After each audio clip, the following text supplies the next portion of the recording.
Assalamualaikum warahmatullahi wabarakatuh. Bismillahirrahmanirrahim. Alhamdulillahirabbil alamin. Wassalatu wassalamu ala sayyidina Muhammadin wa ala alihi wa sahbihi ajmain, amma ba'd. Qala al-musannifu rahimahullahu ta'ala wa nafa'ana bi wa bi ulumi wa a'ada alaina wa ala ahlina wa dzurriyyatina wa talamidina min barakatihi. Al-Fatihah. A'udzubillahi.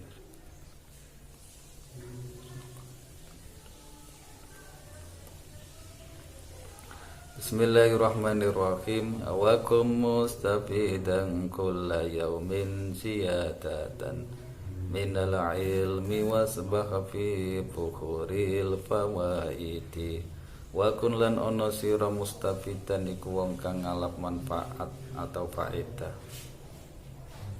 kulla yaumin ing dalam saben-saben dina ziyadatan kelawan tambah minal ilmi saking ilmu wasbah lan ngelangi ya sira fi bukhuril fawaidi ing dalem segarane pira-pira faedah. Wa kun jadilah kalian mustabidan orang yang selalu mencari atau mengambil faedah. Faedah adalah ma yustafadu bihi min ilmin wa amalin wa malin wa ghairi dzalik, yaitu sesuatu yang bisa diambil manfaat atau faedah, apakah itu dalam bentuk ilmu, dalam bentuk amal ibadah, dalam bentuk harta benda atau yang lainnya. Kapan kita dianjurkan untuk mencari faedah?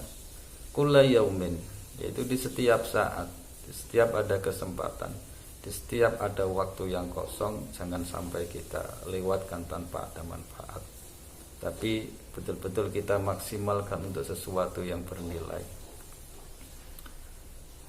Nah, kemudian dari sekian banyak faedah tadi ada ilmu amal. Mana yang seyogyanya kita dahulukan? Yaitu ziyadatan minal ilmi, yaitu dengan menambah perbendaharaan ilmu. Wasbah fi bukhuril fawaidi, dan berenanglah, ambillah, gapailah berbagai macam bentuk manfaat faedah yang sangat banyak yang dianugerahkan oleh Allah Ta'ala kepada kita, yang banyaknya itu seperti luasnya samudra. Janganlah faedah, janganlah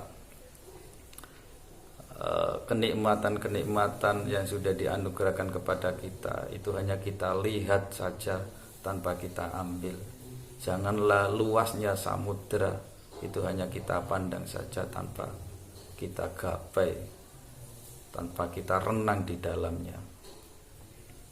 Anak-anak santri Ma'had Ulul Albab yang kami banggakan, hikmah yang bisa kita ambil dari salah satu bait yang ada dalam kitab Ta'limul Muta'alim tersebut adalah kita sebagai seorang santri, sebagai seorang siswa, seyogyanya tidak merasa cukup dengan ilmu yang sudah kita miliki, tidak merasa pandai dengan kemampuan yang sudah kita dapatkan, tapi sebaliknya jadilah kalian orang yang merasa kurang, orang yang merasa bodoh dengan ilmu yang kalian miliki. Dulu ketika saya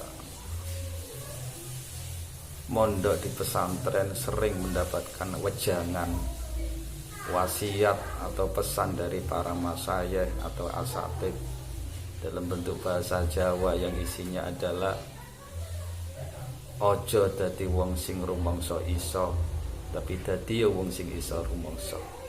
Ini kalau kita terjemahkan dalam bahasa Indonesia, janganlah kalian menjadi orang yang merasa bisa, merasa sudah pandai, sudah mahir, tapi sebaliknya jadilah kamu orang yang bisa merasa kalau dirimu itu masih bodoh.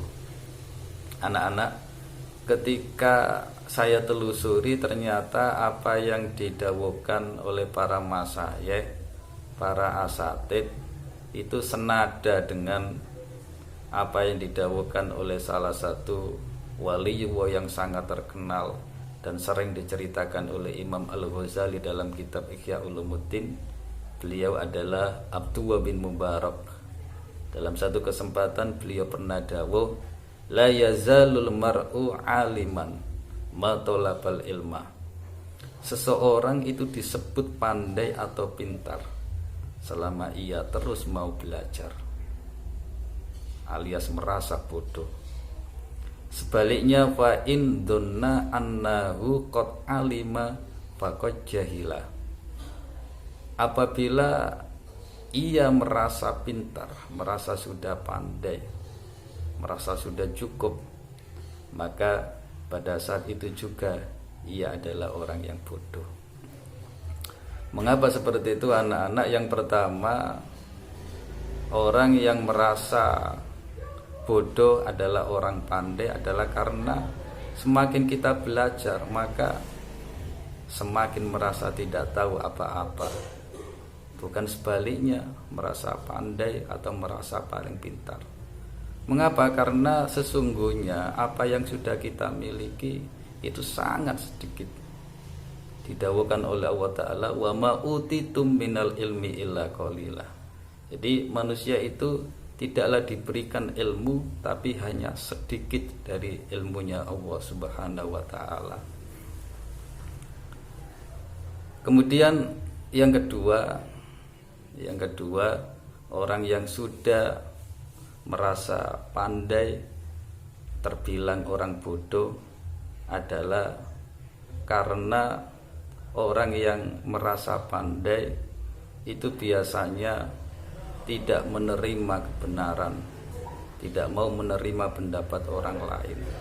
Bahkan orang tersebut itu merasa paling pintar.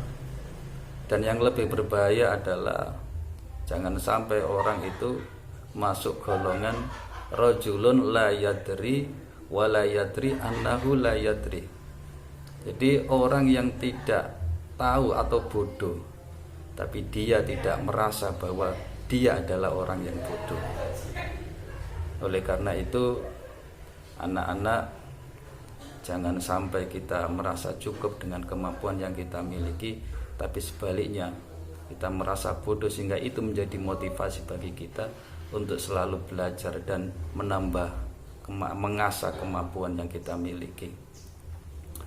Dalam mencari ilmu atau menuntut ilmu itu ada 3 tahapan. Biasanya tahapan yang pertama, orang itu sombong. Tahapan yang kedua biasanya itu tawadhu. Tahapan yang ketiga biasanya kalau ilmunya itu sudah tinggi, mencapai puncaknya, maka orang tersebut itu seperti tidak tahu apa-apa. Oleh karena itu ada pepatah, ada ibro, padi itu kalau muda itu tegak, tapi kalau sudah tua maka akan semakin menurun. Begitulah orang yang berilmu. Semakin tinggi ilmunya maka orang tersebut akan semakin merunduk, semakin tawadhu, bahkan merasa tidak tahu apa-apa. Anak-anak, yang terakhir, semoga kita menjadi orang yang selalu belajar, karena berhenti belajar itu berarti membuka pintu kebodohan bagi kita. Mudah-mudahan pertemuan kali ini bisa memberikan manfaat bagi kita. Hadana wa iyyakum lima yardha. Wassalamualaikum warahmatullahi wabarakatuh.